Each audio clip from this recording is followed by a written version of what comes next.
You are listening to Personal Development Mastery Podcast, where you will find inspirational conversations and actionable takeaways to master yourself and improve your life. I am your host, Agi Keramidas, and my mission is to inspire you to grow, stand out, and take action towards a purposeful and fulfilling life. In this podcast, I invite myself inside the minds of successful entrepreneurs, authors, spiritual teachers, thought leaders, people who share their journey, milestones, and failures for you to be inspired to grow.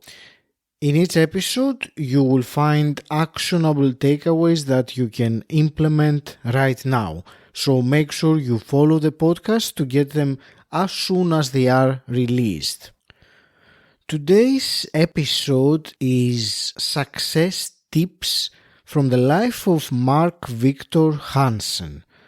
Mark Victor Hansen is best known as the co-author of the Chicken Soup for the Soul book series and brand, setting world records in book sales with over 500 million books sold. My guest today, Mitzi Perdue, is the author of Mark's biography, Relentless.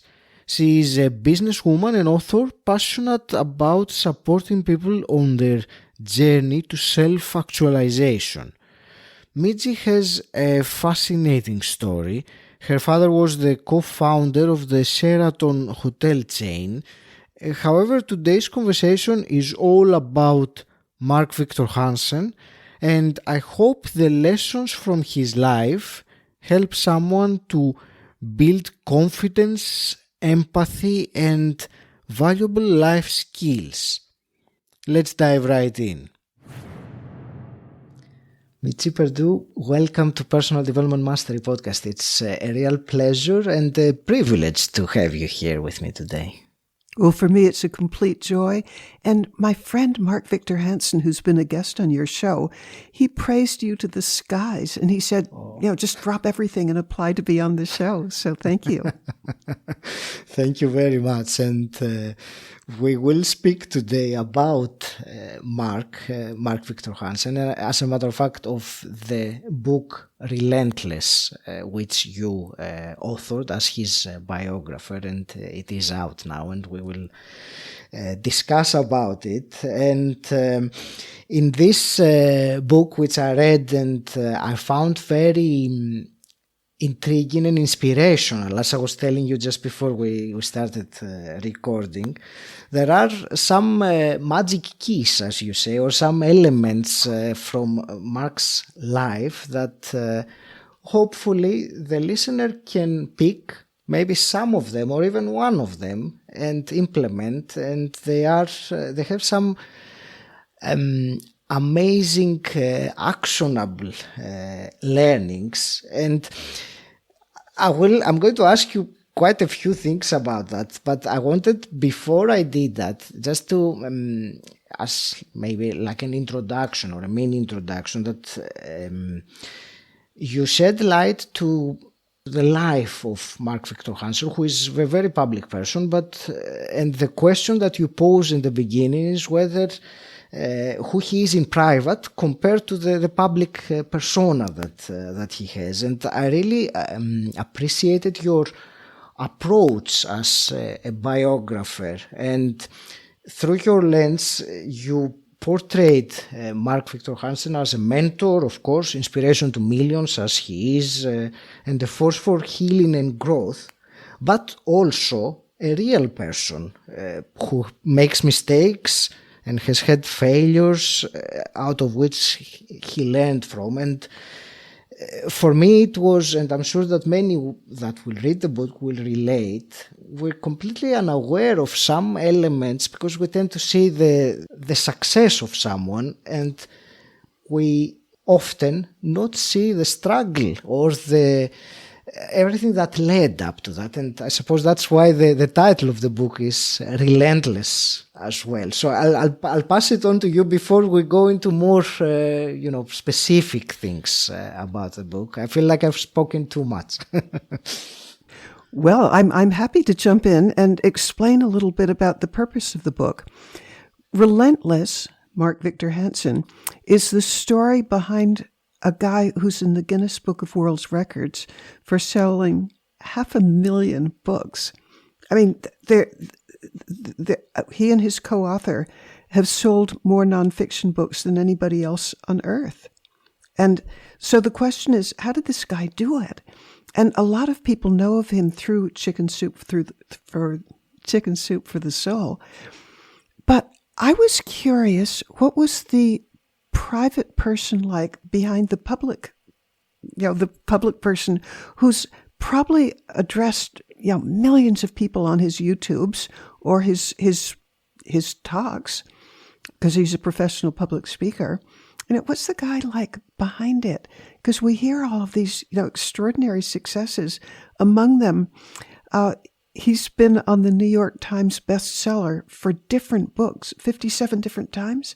So how does a guy get to that kind of success? And so the book that I wrote, it had two parts. One is, what's the guy like behind the public image? And then mixed in with that, how did he do it? How did he make those huge successes? And the format of the book is I take my readers through his life from childhood up until today. And here's the part that wouldn't be widely known. He's perfectly willing, or was when I was interviewing him, to talk about his failures, of which he's had a great big abundance. In fact, I kind of think that this man is larger than life because his failures are bigger and his successes are bigger.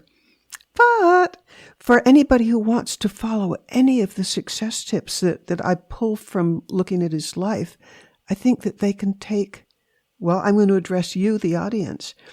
I do believe that following even one of his success tips will take you farther along the road of being all you want to be. I completely agree with that. And you mentioned failures, and one idea that I believe permeates the book and comes out of it when I read it, it was that failure is only failure if you give up, if you don't learn what it has to teach you. Otherwise, it's not a failure. It's an opportunity for growth, and that shows in many cases through the book. So I was thinking then of going through some of the elements or of the chapters or of the events or stories in Mark's life, and look maybe at some key learnings as well, and some of these tips or actions that one can take. And I will start with a tiny bit of the childhood, where you talk about that story that he wanted to have that luxury English racing bike when he was a very young kid, and that bike in today's money would cost something like $12,000. So his dad told him that you can only have it if you earn the money, and he I will let you briefly, if you want to share that story and some key learning that came out from it. Okay, in truth, I'd like nothing better than to talk about it, because Mark showed at a very young age, he was 9 years old, his parents had taken him, his father was a baker, baking bread and cakes and things. His father had saved enough money to take the whole family to Europe. And while Mark was in Europe, he saw this thing that just captured his imagination. It was a European racing bicycle. He developed just a huge yearning to have one of those. He got back home, and as you mentioned, in today's dollars, it would be like $12,000. So he began pestering his father. I really want one. Please get it for me. And his father said over and over again, no, no, and then again, no, and then a few more no's.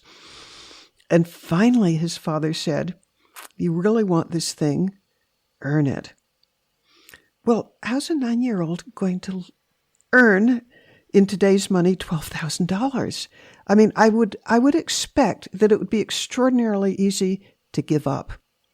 Little 9-year-old Mark, in the United States, and I'm going to guess that it's true elsewhere, there's a youth organization, the Boy Scouts.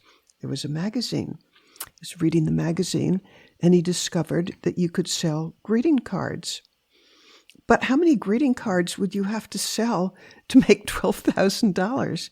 He figured it out, pencil and paper, how many he would have to sell.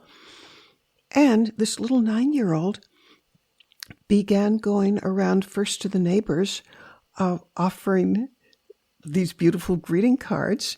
And I suppose a 9-year-old's pretty cute, and Mark was probably very cute, but he learned salesmanship.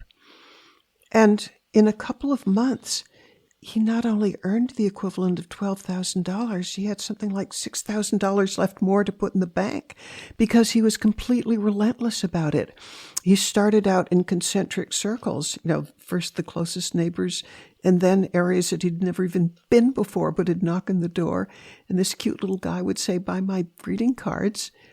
He earned more than, he certainly got the racing bike, but enough to put some in the bank. And he discovered, which I recommend to everybody, that kind of effort, it almost feeds in itself, because the more success he got, the more excited he got, the more he realized, I can do this. And he just relentlessly kept on.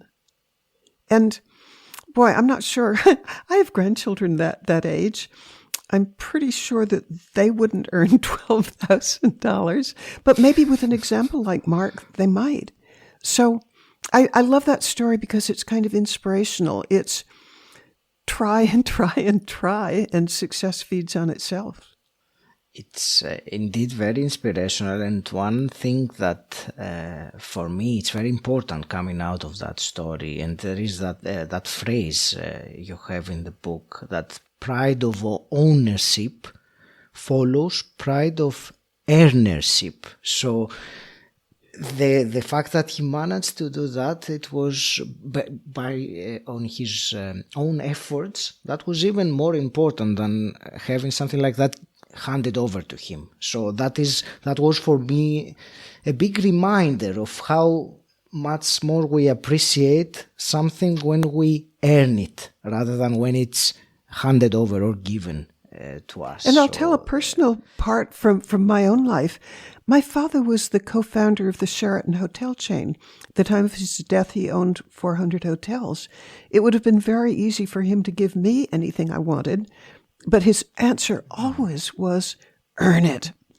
And that made me relate so much to Mark's story that, yes, you enjoy and treasure and value and get value out of things that you earn. So I loved that Mark's father told him, earn it.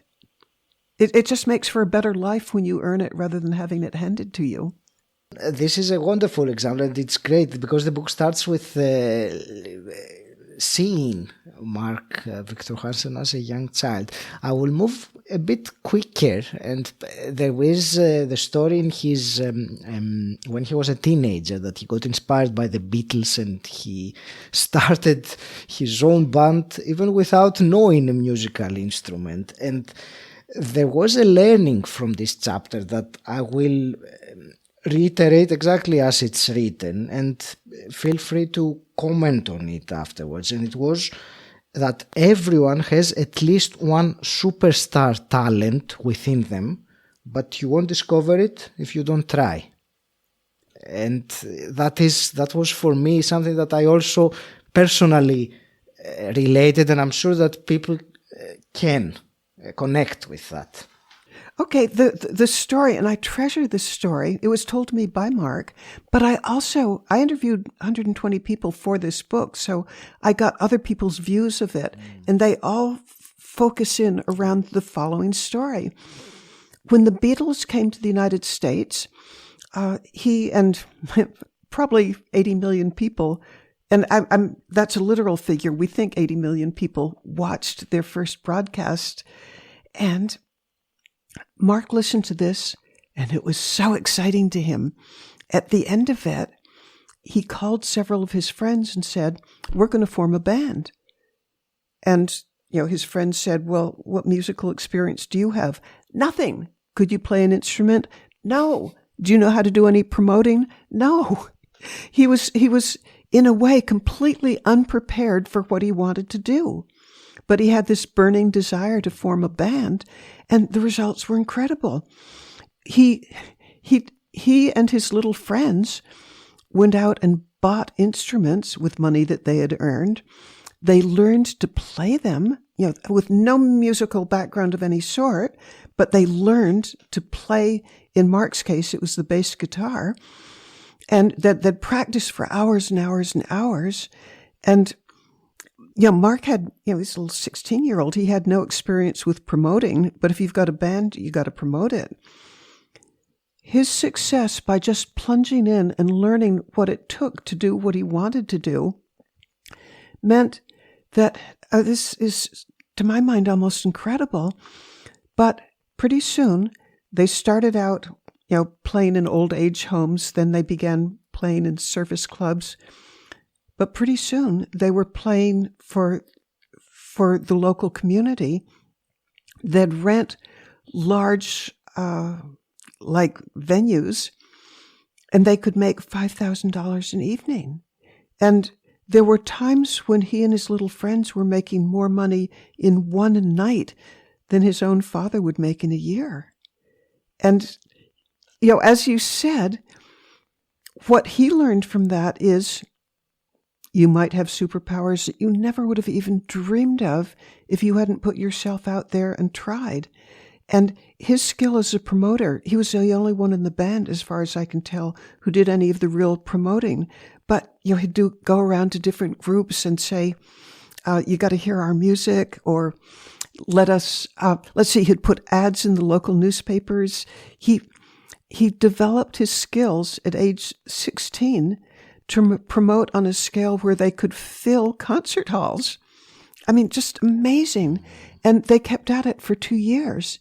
And then there's a little side story to this that I also treasure, which is Mark told me that he had been kind of an indifferent student up until this point. But now all of a sudden, they're doing 3 or 4 concerts a night. They're also practicing new music so that they'd stay fresh and relevant. They'd make sure that they could play the 10 top hits. So, that takes a huge, enormous amount of time. What did that do to his grades? They went up. He became an A student as opposed to like a B- student. And he said part of what happened was we only had a limited amount of time, we being the band members, we only had a limited amount of time to do our studies, so we worked just as hard as we could at it. And so another little lesson is that if you work full on as hard as you can get as much done in a few hours as you might in 5 or 6 hours if you had the leisure of that time. That's a very big lesson indeed. And the more time we have to spend on something, we tend to use up all that time. Whereas if it is a very short time, we will do it faster or learn it faster because we have to. And I will move a bit further fast forward, even though there are other stories in between this in the book. And let's move to this. When I first read it, I was gobsmacked because I never knew that Mark Victor Hansen went into a bankruptcy, and you describe in the book how he lost $2 million at that time, which was an enormous amount of money, literally, virtually overnight, and he became even suicidal. So I would like to focus on this story a bit more because I think it is very important how what happened and how he was able to reframe and change what happened with an amazing technique. Quite simple to, think about it, if only more people would do it. So please share with us, Mitzi, this story and the lessons and everything else that there is. Okay, I'm going to share bankruptcy and even thinking of suicide. But I want to make a little comment about this story before I tell it, which is, this is a very intimate story telling somebody who's thinking of ending his life. I mean, I don't know how much more intimate than that you can get. I showed it to Mark before sending it to the publisher. And I was thinking, if I'm intruding too much in your personal life, I'm ready to dial back because you're a good man, and I will allow you to edit it if you want. The entire book, but particularly the story I'm about to tell, never changed even a comma. He was totally into telling the truth. Isn't that kind of amazing? Maybe you'd expect it, but I was kind of shocked that he was so into allowing me to tell the story in all its in how difficult the time was. And here's the story. Mark Victor Hansen, there is a very important and wonderful scientist engineer, Buckminster Fuller. And Buckminster Fuller, who was his major professor in college, Buckminster Fuller had a way that he hoped would provide inexpensive, sturdy, really terrific housing for the world. Mark Victor Hansen wanted to carry this out, and he invested in geodesic homes. And it's a little hard to describe what they are, but just take my word for it. They're easily constructed houses out of very commonly available materials. But then in 1973, when Israel and the Arab world were at war, there was an embargo on oil, and oil was the feedstock for the materials that could build the houses that Mark Victor Hansen was creating and selling. All of a sudden, because he couldn't get the raw materials, oh my gosh, he couldn't meet any of the expenses or the debts that he owed. And in a very short period, like even a couple of weeks, Mark Victor Hansen went bankrupt. And he told me, and that was one of the most awful periods in his life, because he was letting down so many people, the people that he owed money, the people, or the even bigger picture of trying to provide inexpensive, sturdy, valuable housing that could be a model for the world. And it was the worst time in his life. He told me that he ended up sleeping on the floor outside of there was a rental a house that was shared by 4 people, and he was sleeping on the floor, on blankets on the floor outside of one of the bedrooms. And in the middle of the night, he'd be thinking, I'm worthless. It's not just that I've let down everybody else, I've let down me. He started to think, is life worth living? And he was kind of, in a moment of complete desperation, toying with the idea of ending his life. And then he decided to ask God, in a prayer, just from the deepest from the heart, in the middle of a sleepless night, what am I here for? What should I be doing with my life? And as Mark tells the story, he got this answer, which was, what do you most want to do with your life? And Mark realized, you know what I really want to do with my life? I want to help other people. I want to give people information that will help them lead better and fuller lives. Okay, so he felt that answer, the answer came because he felt God had asked him the question, what do you really want to do? Well, if what you really want to do is help others, what business do you have thinking of ending your life? No, do what it will take to help others. And he reasoned out that he wanted to be a public speaker. And he told me, by asking that question, the answer came to him, and then he felt that a whole series of miracles happened the next day, because the next day, one of the people who lived in the house said, you know what, Mark? I've got a ticket to an inspirational speaker. Why don't you use my ticket, because I can't use it?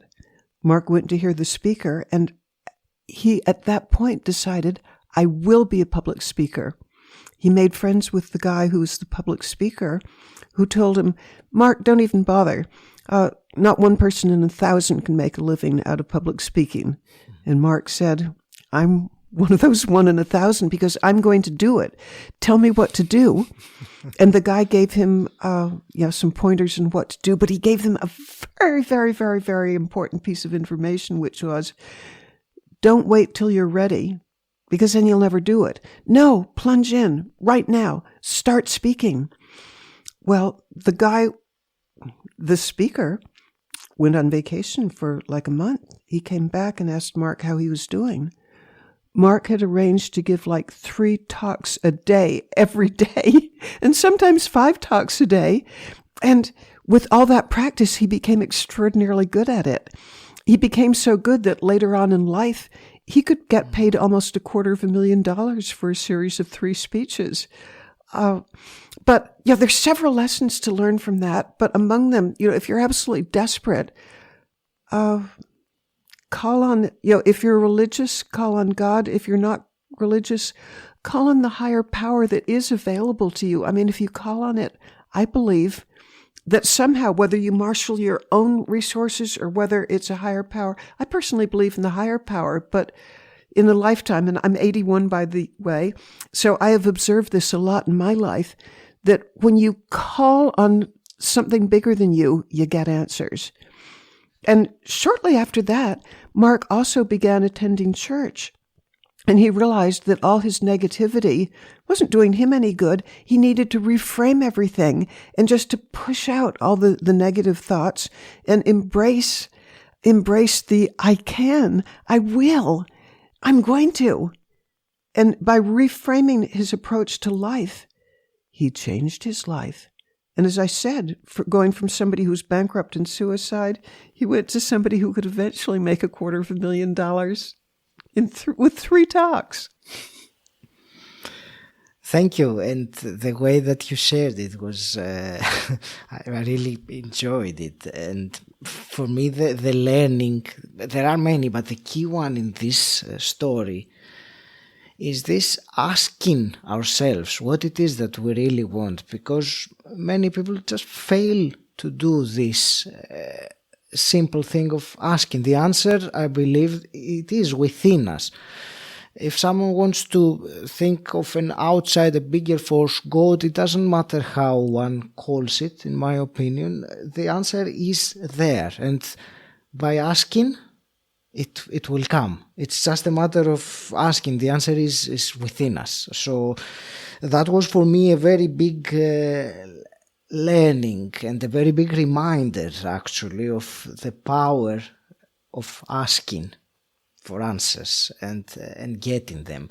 And Mitzi, I will move on in the story. I know that we could stay in each of them for a very long time and discuss it. And I will move on to actually the Chicken Soup for the Soul, which is the book that Mark with Jack Canfield, his co-author, made them the people that became very well known and sold over 500 million books in total. And again, with the book, I was not aware of what happened as a result of the difficulties, the challenges, the adversities that they had in publishing this book, and the amount of hard work and sacrifice that they put in. I remember reading something like they had 144 rejections from publishers before they got published.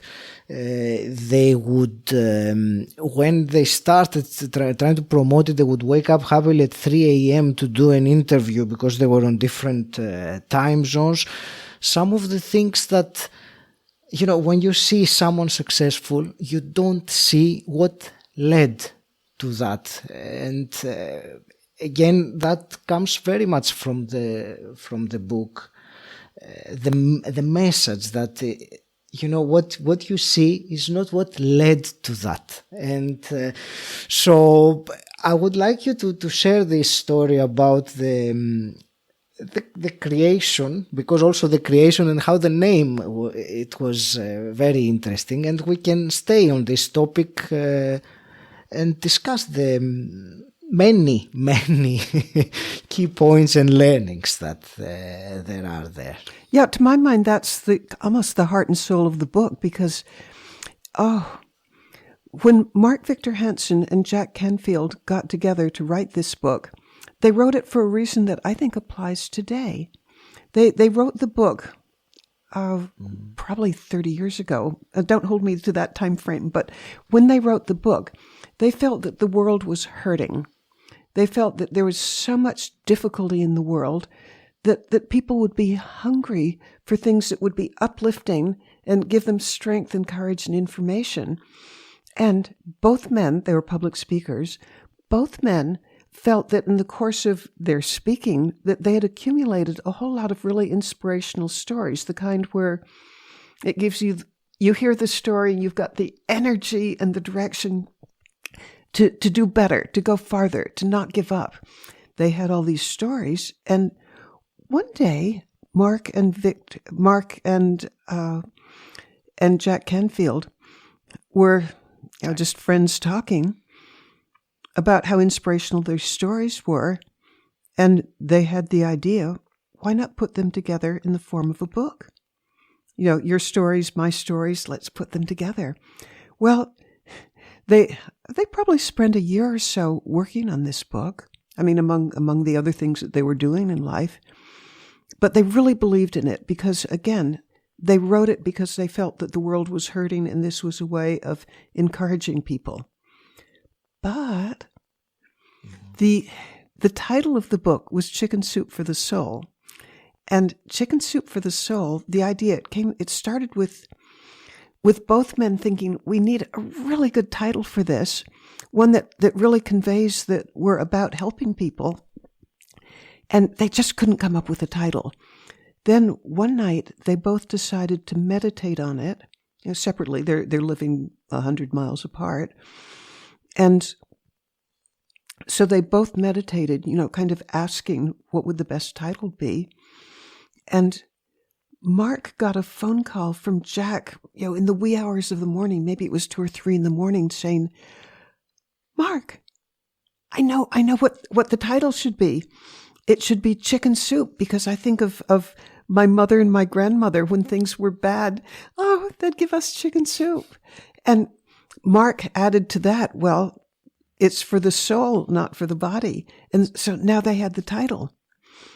So they now had the book and they had the title. How do you sell it?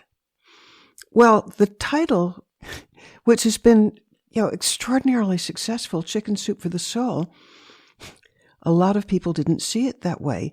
Jack Canfield's assistant quit because she said, this is such a Mickey Mouse kind of foolish title. Nobody will want it.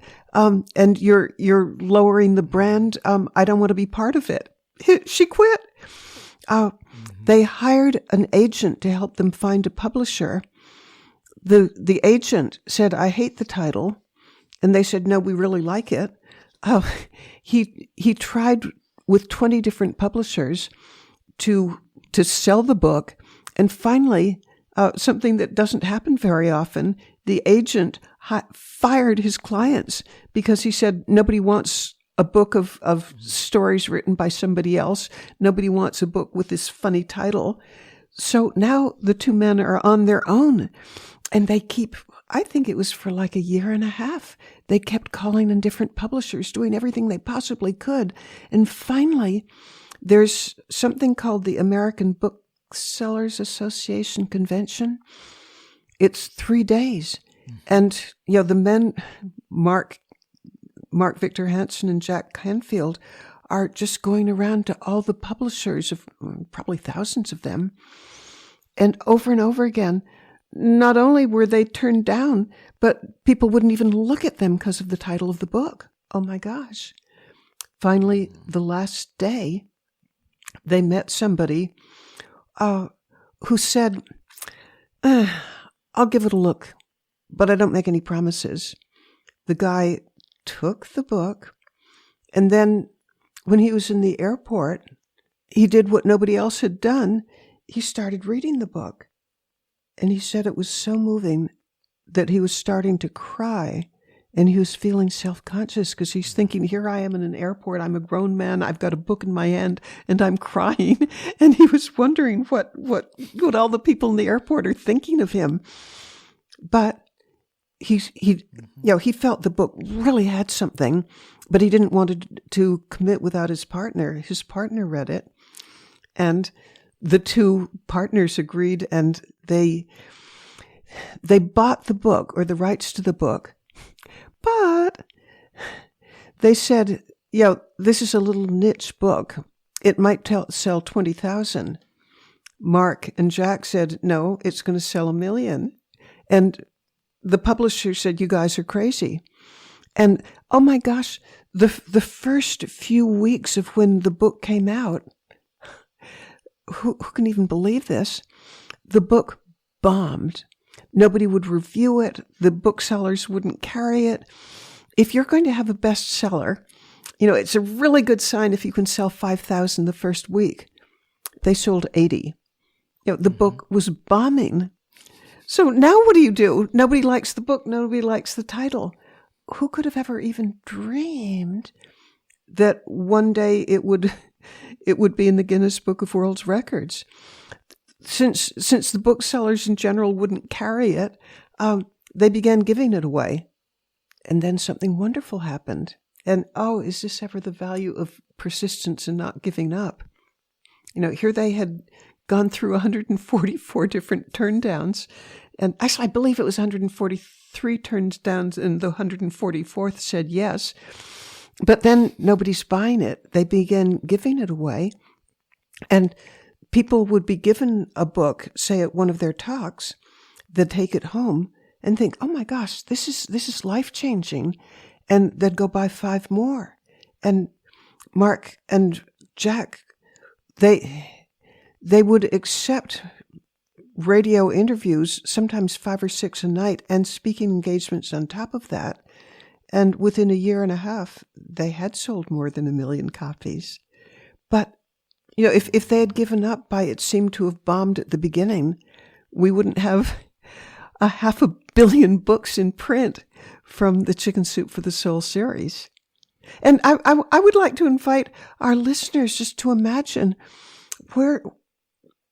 what resources can you call on to avoid giving up, because it might be, the next step that you take that might bring the success that you wanted. Don't give up too early.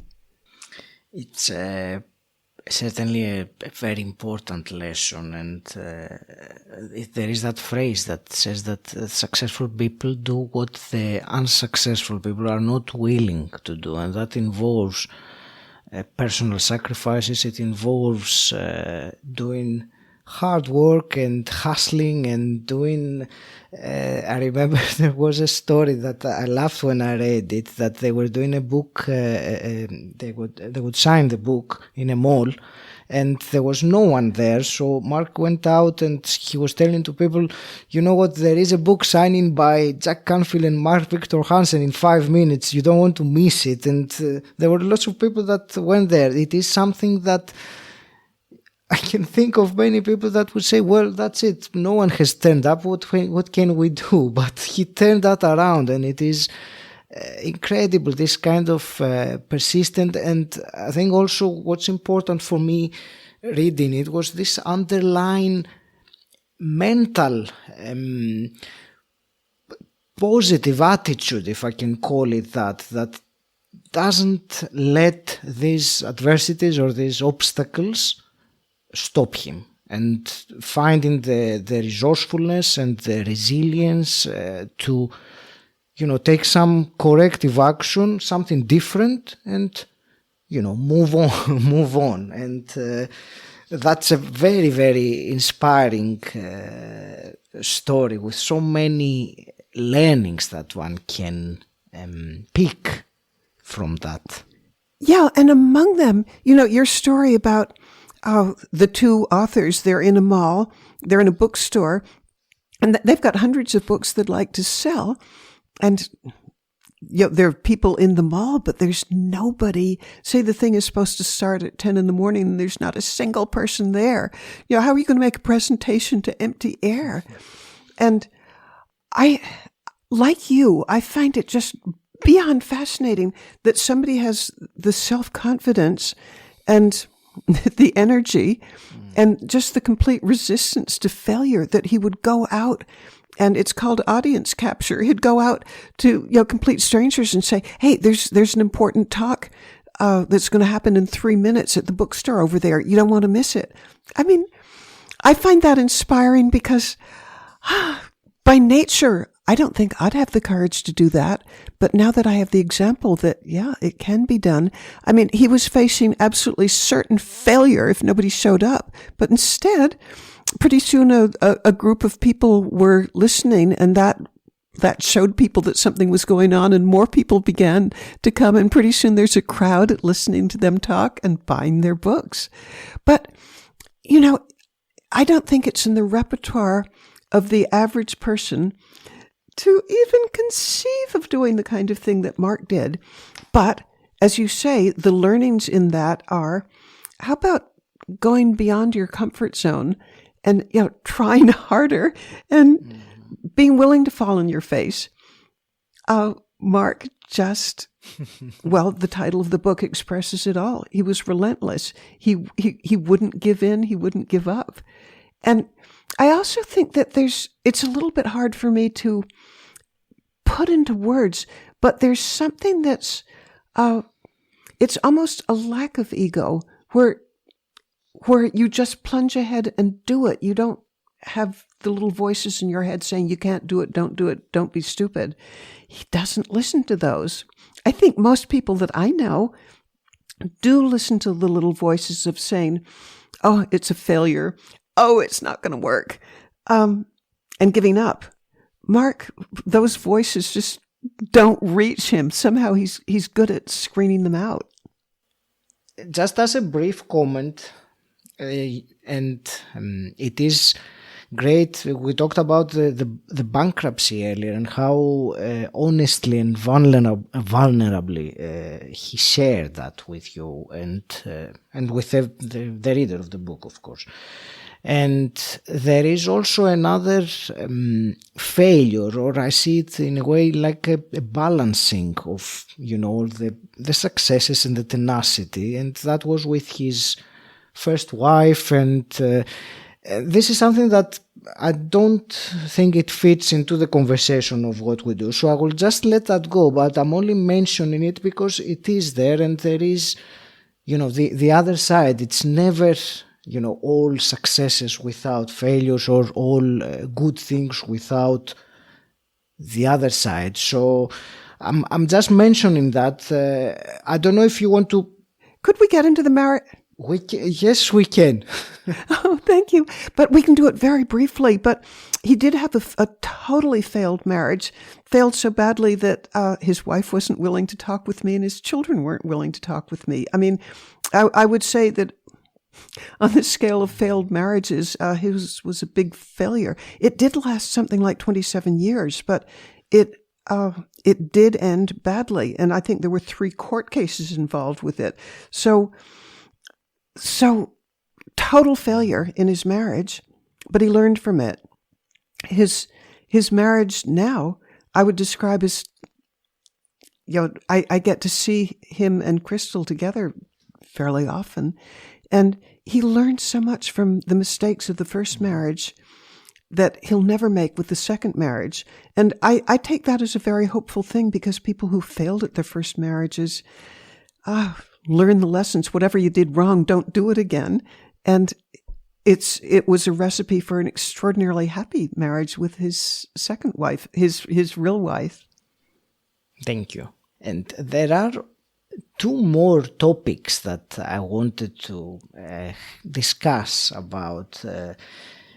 Both of them I find also personally very interesting. So I would love to hear your thoughts and approach on that. And the first one was the concept of giving or tithing, this giving away 10% of what you earn, which from my understanding reading the book is that Mark has been doing that from a very young age, and he said that the more I gave, the more I received. And I believe it is a topic that there are still many misconceptions about it. It's not so much shared or discussed. Maybe it is in the religious sense, or when you read about it in that, but in other sense, like personal development world, you don't hear that very much as a method.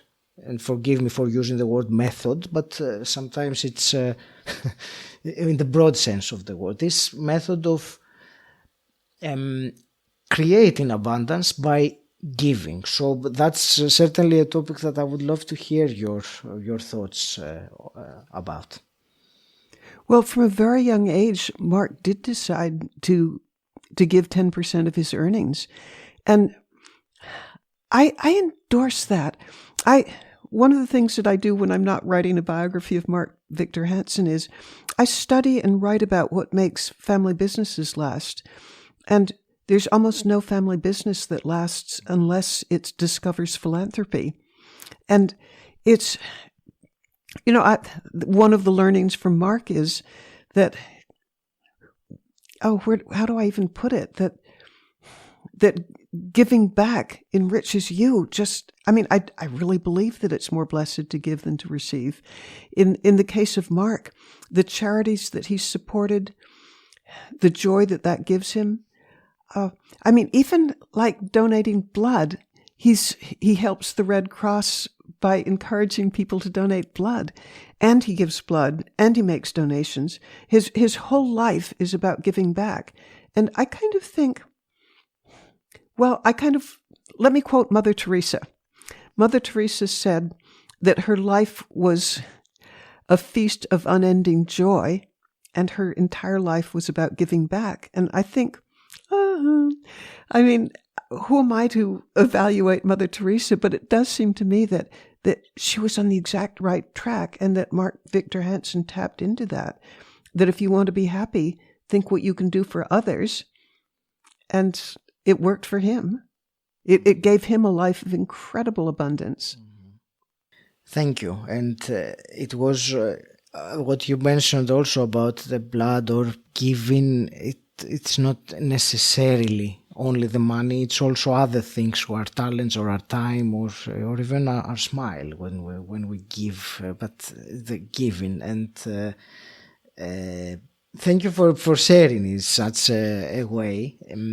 Mitzi, there is also one last topic that I want to discuss with you, and it's at the end of the book, and it is in a way one of the call to actions of the book, or if not the call to action, and that is to think about our own story, or even better, write it. And so I would like to hear a bit more about that. I will quote something I read, the way that it is described. It says, you say, create your own, or Mark says, create your own redemptive story, because I can be sure that you've been through some rough times in your life. So write your story, and in fact write your autobiography, because in this way there is a multitude of benefits, not only for yourself as you write it, but also for the people that will read it. So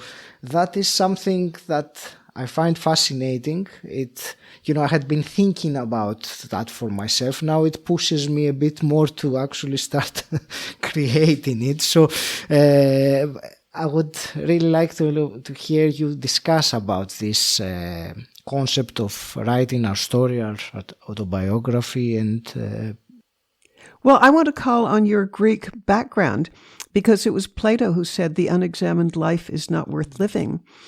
And when you write your biography, in my family, we have a rule that by the time you're 60, you have to write your autobiography.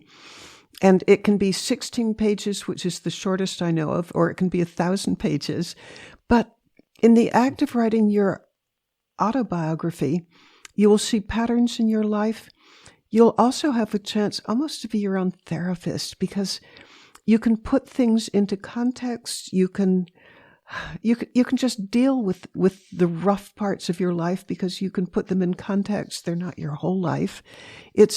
I think it's wonderful for yourself.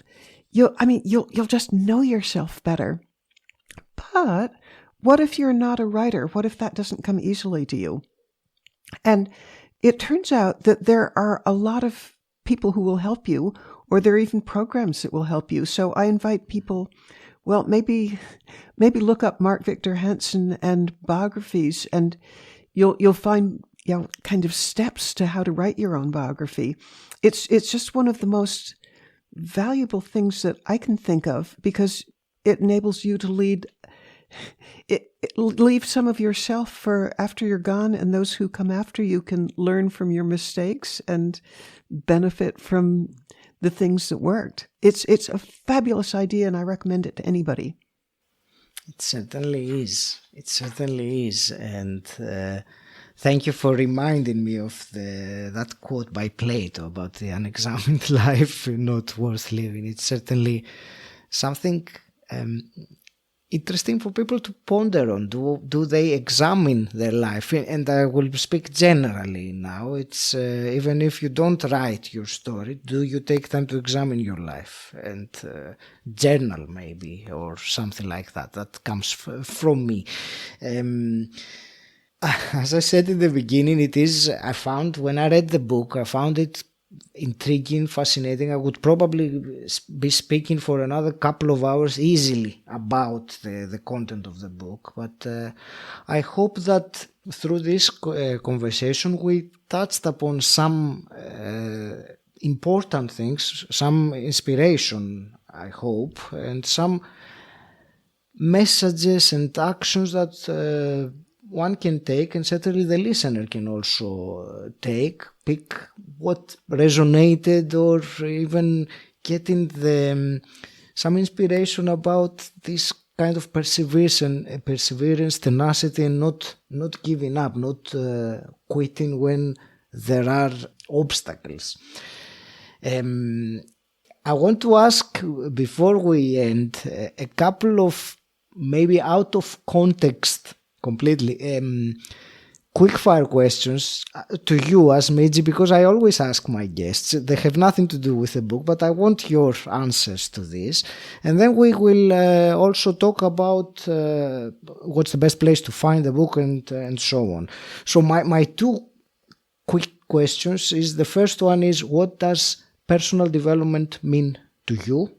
Actually, I will start with that. What does personal development mean to you? All right. The wish that I have for everybody is that they use all their talents and skills.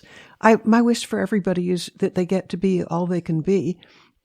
And I'm personally a complete addict of self-improvement books. I have been since I was a child. I started with Dale Carnegie, Win Friends and Influence People, but I never stopped. Mm-hmm. And that's, by the way, part of what I admire about Mark Victor Hansen, because I think he exists to inspire people for self-development. Yes, absolutely. And one more quick fire hypothetical question. If you could go back in time and meet your 18-year-old self, what's one piece of advice you would give her? I think it took me a long time to learn to believe in myself. So I would love to tell my 20-year-old self, believe in yourself. You can do it. You can do it. Don't let all these little voices that are saying, oh, it's too big, it's too hard, you've got all these problems. I would tell them, can I say this? I would tell them, screw it. I would tell the little voices that are causing doubts, I would tell them to screw it. This is a very, very good advice. And yes, I will also reiterate that. Just believe in yourself. It's so important. It's the most important thing. Because if we don't believe in ourselves, who will? Mitzi, I want to thank you very much for this conversation, for coming to the podcast and sharing the story behind Mark Victor Hansen's biography that you wrote. The book, I will put the links in the show notes for people to find it easily. So my understanding is that it's everywhere. You can find it on Amazon or the bookstores, etc. And I will also put the link to the Mark Victor Hansen library for people to check, which was what we were talking about, writing one's story. So Again, I want to thank you very much. I really enjoyed the conversation. As I said, I could probably speak a few more hours about it. I know I could carry on. I think that you could as well. So any last parting words from you? I would absolutely love it if you would go to my website. It's called relentless.vip.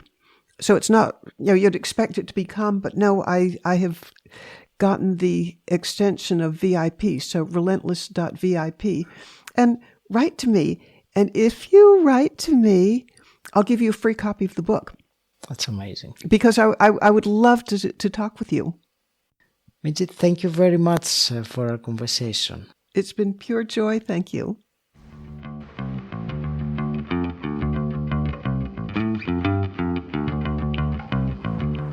I hope you enjoyed listening and that you got a huge amount of value from today's episode. If you have, please share this episode with someone who you think will benefit from it. If you want to know more about me and what I do, visit my website agikeramidas.com. And until next time, stand out, don't fit in,